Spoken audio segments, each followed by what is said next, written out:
Perkenalkan, nama saya Nicholas Septian Sitoro, saya dari kelas 11 IPA 1. Di sini saya akan melakukan penyuluhan tentang HIV dan AIDS. HIV atau Human Immunodeficiency virus adalah virus yang merusak sistem kekebalan tubuh dengan menginfeksi dan menghancurkan sel CO4. Semakin banyak sel CO4 yang dihancurkan, kekebalan tubuh akan semakin lemah, sehingga rentan diserang berbagai penyakit. Infeksi HIV yang tidak segera ditangani akan berkembang menjadi kondisi yang serius yang disebut AIDS. AIDS adalah stadium akhir dari infeksi virus HIV. Pada tahap ini, kemampuan tubuh untuk melawan infeksi sudah hilang sepenuhnya. Sampai saat ini belum ada obat untuk menangani HIV dan AIDS. Akan tetapi, ada obat untuk memperlambat perkembangan penyakit tersebut dan dapat meningkatkan harapan hidup penderita HIV. Tipe HIV. Virus HIV terbagi dua tipe utama, yaitu HIV pertama dan HIV kedua. Masing-masing tipe terbagi lagi menjadi beberapa subtipe. Pada banyak kasus, infeksi HIV disebabkan oleh HIV pertama. 90% diantaranya adalah HIV pertama subtipe M. Sedangkan HIV kedua diketahui hanya menyerang sebagian kecil individu, terutama di Afrika Barat. Infeksi HIV dapat disebabkan oleh lebih dari satu subtipe virus. Bila tertular seseorang lebih dari satu, kondisi ini disebut dengan superinfeksi. Meskipun kondisi ini hanya terjadi kurang dari 4% penderita HIV, resiko superinfeksi cukup tinggi pada 3 tahun pertama setelah terinfeksi. HIV dan AIDS di Indonesia. Berdasarkan data Kementerian Republik Indonesia, selama tahun 2016 terdapat lebih dari 40.000 kasus infeksi HIV di Indonesia. Dalam jumlah tersebut, HIV paling sering terjadi pada pria dan wanita, diikuti lelaki seks lelaki atau LSL, dan pengguna nafsa suntik atau Venasur. Di tahun yang sama, lebih dari 7.000 orang menderita HIV.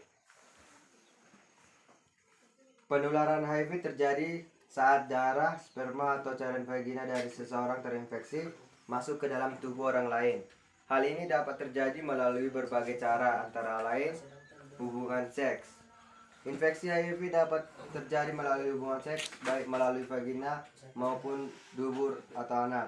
Meskipun sangat jarang, HIV juga dapat menular melalui seks oral. Kedua, berbagi jarum suntik. Penggunaan jarum suntik dengan penderita HIV adalah salah satu cara yang dapat membuat seseorang tertular HIV. Misalnya menggunakan jarum suntik nafsa bersama seseorang. Yang ketiga, transfusi darah.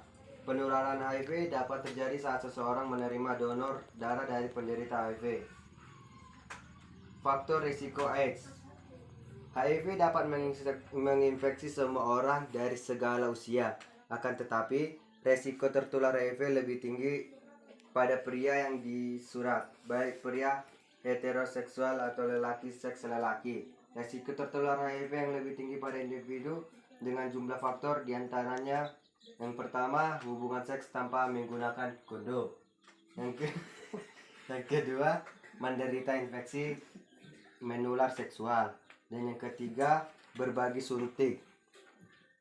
Gejala HIV dan AIDS. Tahap pertama, pengidap akan mengalami nyeri mirip seperti flu beberapa minggu setelah terinfeksi selama 1 hingga 2 bulan. Yang kedua, dapat menimbulkan gejala apapun selama beberapa tahun. Yang ketiga, dapat menimbulkan demam, nyeri tenggorokan, ruam pembengkakan, kelenjar getah bening, diare, dan nyeri otot. Tahap kedua, umumnya tidak menimbulkan gejala lebih lanjut selama bertahun-tahun. Kedua, virus terus menyebar dan merusak sistem kekebalan tubuh. Ketiga, penularan infeksi sudah dilakukan pengidap kepada orang lain. Dan keempat, berlangsung hingga 10 tahun atau lebih. Pada tahap ketiga, daya tahan pengidap rentan sehingga mudah sakit dan akan berlanjut menjadi AIDS. Kedua, demam terus menerus lebih dari 10 hari. Ketiga, merasa lelah setiap saat. Keempat, sulit bernapas. Kelima, terinfeksi jamur pada tenggorokan, mulut, dan vagina. Pencegahan HIV dan AIDS. Terdapat berbagai upaya bisa dilakukan untuk mencegah penularan HIV dan AIDS. Antara lain, yang pertama, gunakan kondom yang baru setiap berhubungan intim, baik berhubungan intim vagina maupun anal. Kedua, hindari berhubungan intim dengan lebih dari satu pasangan. Yang ketiga, bersikap jujur kepada pasangan jika mengidap positif HIV atau AIDS. Keempat, diskusikan dengan dokter jika didiagnosis positif HIV saat hamil, mengenai penanganan selanjutnya dan perencanaan persalinan untuk mencegah penularan HIV kepada janin. Dan yang terakhir, bersunat untuk mengurangi resiko infeksi HIV. Sekian dari penjelasan yang dapat saya berikan. Apakah teman-teman ada yang bertanya? Sudah jelas. Ya, jelas, Pak. Oke, sekian dan terima kasih.